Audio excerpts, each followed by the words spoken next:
आजकल जो केस का स्टेटस है, कोर्ट में जो बहुत सारे मैटर चलते हैं, तो किसी को अगर अपने केस का स्टेटस जानना है तो वह ई कोर्ट सर्विस का प्रयोग करते हुए मोबाइल के माध्यम से ही केस का स्टेटस देख सकते हैं। लेकिन समस्या ये आ जाती है कि केस का स्टेटस किसी ने चेक किया तो ज़्यादातर मामलों में केस स्टेटस के आगे एक शब्द लिखा होता है, डिस्पोज्ड या डिस्पोज्ड ऑफ। अब डिस्पोज्ड के बारे में तो बहुत सारे लोगों को पता होगा। इस पॉइंट पे मैंने बहुत सारी वीडियो बनाई भी है। जो मेरी वीडियो को जिन्होंने पहले देखा है उनको तो जानकारी होगी, लेकिन जो फर्स्ट टाइम मेरी वीडियो को देख रहे हैं उनको बता देता हूं कि डिस्पोज्ड जिसमें भी लिख कर आ रहा है, इसका मतलब जिस भी केस का स्टेटस आप देख रहे हैं, जरूरी नहीं कि केस का स्टेटस मतलब होगा कि जिसका भी आप केस स्टेटस देख रहे हैं यह मेन केस हो सके या कोई मिसलेनियस एप्लीकेशन भी हो सकती है। तो जिसका भी आप केस स्टेटस देख रहे हैं, या मिसलेनियस एप्लीकेशन हो या मेन केस हो, उसके आगे अगर डिस्पोज लिखा है तो इसका मतलब इसका निस्तारण कोर्ट के द्वारा कर दिया गया है। अब किसके पक्ष में किया गया है, इसको जानने के लिए या तो नेचर ऑफ डिस्पोजल को समझना होगा, नहीं तो कोर्ट की जो फाइनल ऑर्डर शीट है उसको देखना होगा, पढ़ना होगा और समझना होगा। नेचर ऑफ डिस्पोजल से हमको एक आइडिया लग जाता है कि इस मामले में क्या हुआ है। जैसे आज की वीडियो में जो मैंने नेचर ऑफ डिस्पोजल लिया है उसमें लिया है अनकंटेस्टेड कन्विक्शन और कंटेस्टेड कन्विक्शन। अब कन्विक्शन को अगर आप देखें तो कन्विक्शन का मतलब होता है कि सजा होना। तो कन्विक्शन किसी भी केस स्टेटस के नेचर ऑफ डिस्पोजल में अगर लिख के आ रहा है तो इसका मतलब जो इसमें अभियुक्त था उसको सजा हुई है। इसका एक चीज और, इसको आप समझ सकते हैं काफी आसानी से। जिस भी केस में नेचर ऑफ डिस्पोजल के सामने कन्विक्शन लिखा है, इसका मतलब यह हुआ कि यह जो केस का स्टेटस आप देख रहे हैं यह कोई मिसलेनियस एप्लीकेशन नहीं हो सकती, यह मेन केस है, कोई क्रिमिनल केस है।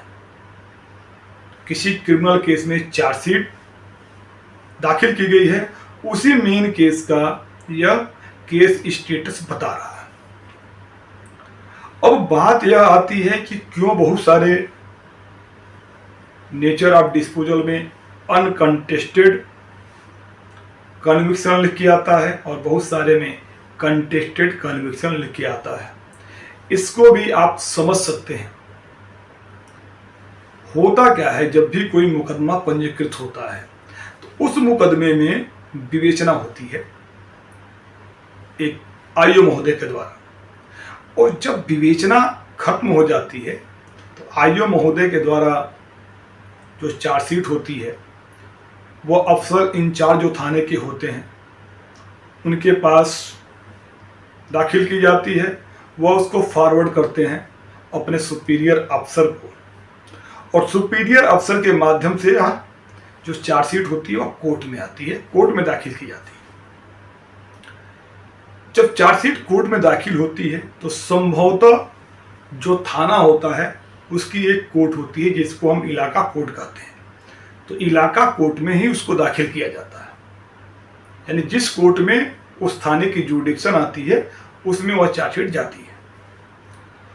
अब जो मजिस्ट्रेट साहब वहाँ बैठे हुए हैं जिसकी कोर्ट में चार्जशीट जाती है, तो वह यह देखते हैं कि इसमें जो धाराएं लगी हुई हैं आईपीसी की, अब भारतीय न्याय संहिता हो गया बीएनएस की, धाराएं जो लगी हुई हैं उस धाराओं का ट्रायल क्या किसी मजिस्ट्रेट के द्वारा किया जा सकता है या ट्रायल सेशन कोर्ट के द्वारा किया जाएगा, या वह चेक करते हैं। अगर मजिस्ट्रेट के द्वारा ट्रायल किया जा सकता है, यानी उनके द्वारा ट्रायल किया जा सकता है, तो वह आगे की जो प्रोसीडिंग होगी अपने ही कोर्ट में बढ़ा देंगे। लेकिन अगर ट्रायल जो है वह सेशन कोर्ट के द्वारा किया जाएगा तो जो चीफ जुडिशियल मजिस्ट्रेट को मार्क कर देते हैं और वहां से होते हुए फाइल सेशन कोर्ट में चली जाती है। अब सेशन कोर्ट में जब फाइल जाए या यहीं पे मजिस्ट्रेट के पास अगर यहीं पे ट्रायल चलना है तो अगला जो स्टेप होता है उस स्टेप को बोलते हैं चार्ज की स्टेप। अब चार्ज क्या होता है?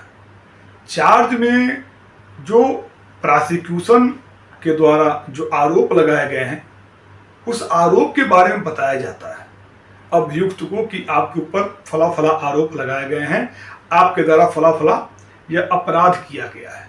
यह पूरी चीज़ें उनको इस स्टेज पे बताई जाती है और बताने के बाद लास्ट में यह पूछा जाता है कि क्या आप अपनी गलती को मानते हैं।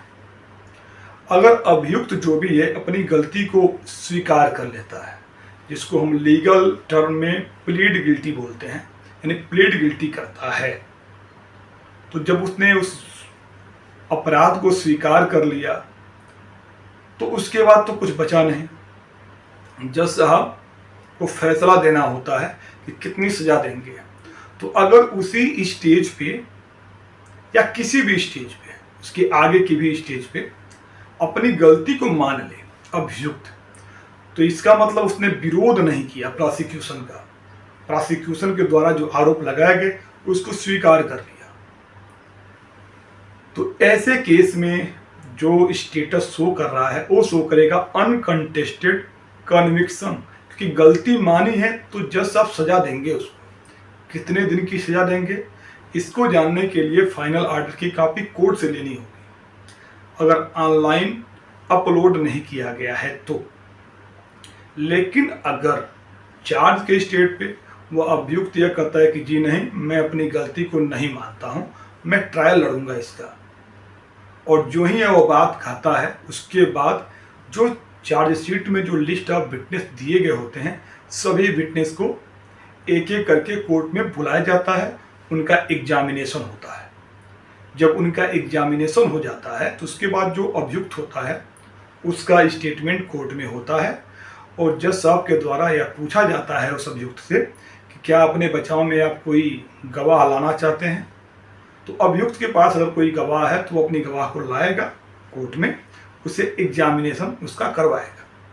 जब यह एविडेंस की पूरी जो प्रोसेस होता है पूरा हो जाता है तो उसके बाद फाइनल आर्गुमेंट होता है दोनों पक्षों के द्वारा, प्रोसिक्यूशन के द्वारा और डिफेंस के द्वारा, और उसके बाद फैसला आता है।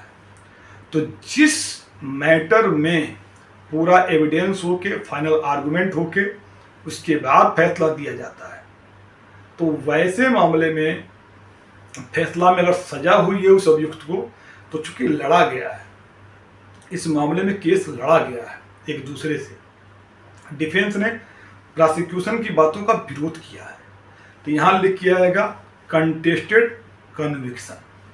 तो क्यों आता है अनकंटेस्टेड कन्विक्शन और क्यों आता है कंटेस्टेड कन्विक्शन, उम्मीद करता हूं आपको समझ में आ गया हो।